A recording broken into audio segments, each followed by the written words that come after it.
Hola, soy Mónica Lozano, editora jurídica de Abocatu.com, un producto de Fortaleza Digital SAS. Hoy estamos aquí para continuar con nuestra explicación sobre los procesos de selección de contratistas y en particular vamos a referirnos a la subasta inversa presencial. Recordemos que los procesos de selección del contratista están reglados actualmente en el artículo 2 de la Ley 1150 del 2007. Y en el numeral 2 de esa disposición encontramos el proceso de selección abreviada, que a su vez se clasifica en más de 8 modalidades. La primera de ellas es la referida a los bienes y servicios de características técnicas uniformes y de común utilización, que para poder adquirirlos estamos obligados a agotar alguna de las modalidades que se establecen en ese literal A del numeral 2, artículo 2 de la Ley 1150. Una de esas formas es precisamente la subasta inversa presencial. Como en todo proceso, en la entidad deberá verificar antes de convocarlo que se hayan cumplido los requisitos que le permiten materializar el principio de planeación en la actividad contractual. Esto es, contar con las apropiaciones presupuestales que correspondan, verificar la inclusión en el plan anual de adquisiciones, contar con un proyecto de inversión si los recursos a los que se imputará el contrato son de esta índole, entre otros de los que ya hemos venido hablando. Luego de esto, la entidad deberá preparar 4 insumos a saber: el acto de convocatoria, el documento de estudios previos, el análisis del sector y el proyecto de pliego de condiciones. Detengámonos aquí. Los bienes de características técnicas uniformes, como quiera que son aquellos que sin perjuicio de su apariencia comparten patrones de diseño y de uso que permiten predicar de ellos una uniformidad, de tal suerte que el único criterio de selección del contratista sin perjuicio de los requisitos habilitantes será el precio, exige unos requisitos especiales para este proyecto de pliego de condiciones distintos a los de las otras modalidades que hemos visto. Estos requisitos o presupuestos son 3. En primer lugar, al proyecto de pliego de condiciones debe anexarse la ficha técnica del bien o servicio para que la entidad informe al detalle a sus potenciales oferentes la descripción técnica de los bienes o servicios que pretende adquirir. Asimismo, las cantidades y calidades de los mismos, para que haya efectiva coincidencia en los ofrecimientos de los oferentes, salvo en lo que corresponde al factor precio. En segunda medida, este pliego de condiciones debe establecer el lance mínimo, esto es, el margen mínimo de mejora que se exigirá a los oferentes en la audiencia de subasta.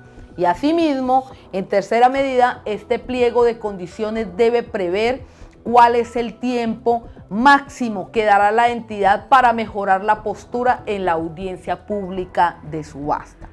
Con todo esto, hay que decir que la entidad debe publicar los documentos en el SECOP por un tiempo mínimo de 5 días hábiles, término que, al igual que en los procesos que hemos estado revisando, se prevé para que los potenciales oferentes formulen observaciones sobre estos documentos preliminares, al cabo del cual la entidad está en el deber de resolverlas, publicar las respuestas en el SECOP y proceder, si persiste la necesidad, a proferir el acto administrativo de apertura del proceso. Pese a que se trata de un proceso de selección abreviada, no comparte los procedimientos siguientes de la de menor cuantía, es decir, en este proceso no hay manifestaciones de interés y por ende no hay sorteo de oferentes. También hay que decir que sin perjuicio de la cuantía en este proceso no procede la limitación a MIPYMES. Seguidamente entonces la entidad deberá haber establecido en el pliego de condiciones que se publica después del acto de apertura el término para recibir las ofertas, esto es, para la diligencia de cierre, y prever además el plazo con el que cuenta para publicar las adendas, que En todo caso, no será superior al del día anterior al cierre. En la diligencia de cierre, de manera similar al concurso de méritos, en este proceso los oferentes deben presentar 2 sobres cerrados. El primero con sus requisitos habilitantes y el segundo con su propuesta económica inicial. Esta propuesta o este sobre que contiene la propuesta económica inicial solamente será abierto el día de la diligencia de subasta inversa presencial. Bien, luego de la diligencia de cierre, lo que procede es la verificación de requisitos habilitantes por parte del comité evaluador, término de verificación que será establecido en el pliego de condiciones y al cabo del cual se publicará en el SECOP para que los oferentes puedan formular sus objeciones o subsanaciones si a ello hubiere lugar. Dentro de este término, entonces, los oferentes que deseen integrar la lista y que hayan cometido algún yerro en la estructuración que sea subsanable, podrán acreditar los documentos que correspondan para tales efectos. Así las cosas, terminado este plazo, el comité evaluador deberá pronunciarse sobre las objeciones y las subsanaciones. Deberá responder tales objeciones para finalmente proferir un informe definitivo en el que se diga cuáles son los proponentes que están habilitados para participar en la audiencia pública de subasta. Como se trata de una subasta inversa, es decir, de una puja dinámica, para que se lleve a cabo la diligencia deben haber al menos 2 proponentes habilitados. Si solamente hay uno, la entidad podrá hacer una negociación del precio con este proponente, pero si hay 2 o más oferentes habilitados, habrá que realizar la subasta inversa cuya fecha se ha previsto con anterioridad en el pliego de condiciones definitivo y en el acto de apertura.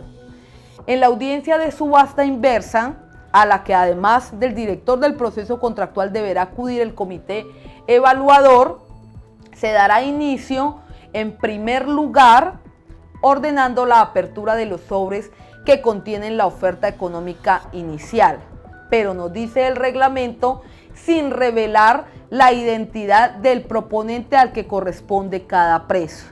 En ese sentido, el precio más bajo de las propuestas económicas iniciales será el precio de arranque y seguidamente se distribuirán los formularios para hacer las mejores posturas o lances de acuerdo al tiempo establecido en el pliego de condiciones y observando el margen mínimo de mejora del que hablamos al comienzo.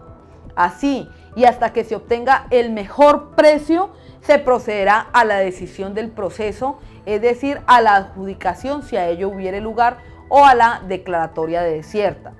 En el trámite de la subasta inversa puede ocurrir que la entidad detecte precios artificialmente bajos.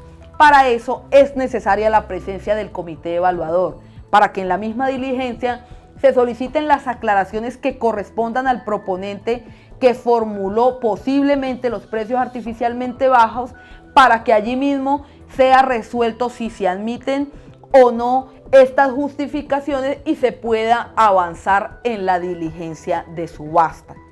Como todo proceso, se cierra con el acto administrativo de decisión. En este caso, en ese acto o al proferirlo, deberá revelarse la identidad de los proponentes y por ende del adjudicatario. Así las cosas, y como se trata de una decisión en audiencia, se supone notificada en estrados, culminando así el proceso de selección, salvo que se haya optado por la declaratoria de desierta, caso en el cual los oferentes tendrán el término común de 10 días hábiles para interponer el recurso de reposición con arreglo a lo previsto en el artículo 77 de la Ley 80 y en la Ley 1437 del 2011 en cuanto al término para recurrir. Luego de resuelto, entonces podremos dar por cerrado este proceso de selección, que da paso a la fase de celebración contractual o la contractual propiamente dicha, con la convocatoria al proponente seleccionado para que suscriba o celebre el contrato con la entidad pública.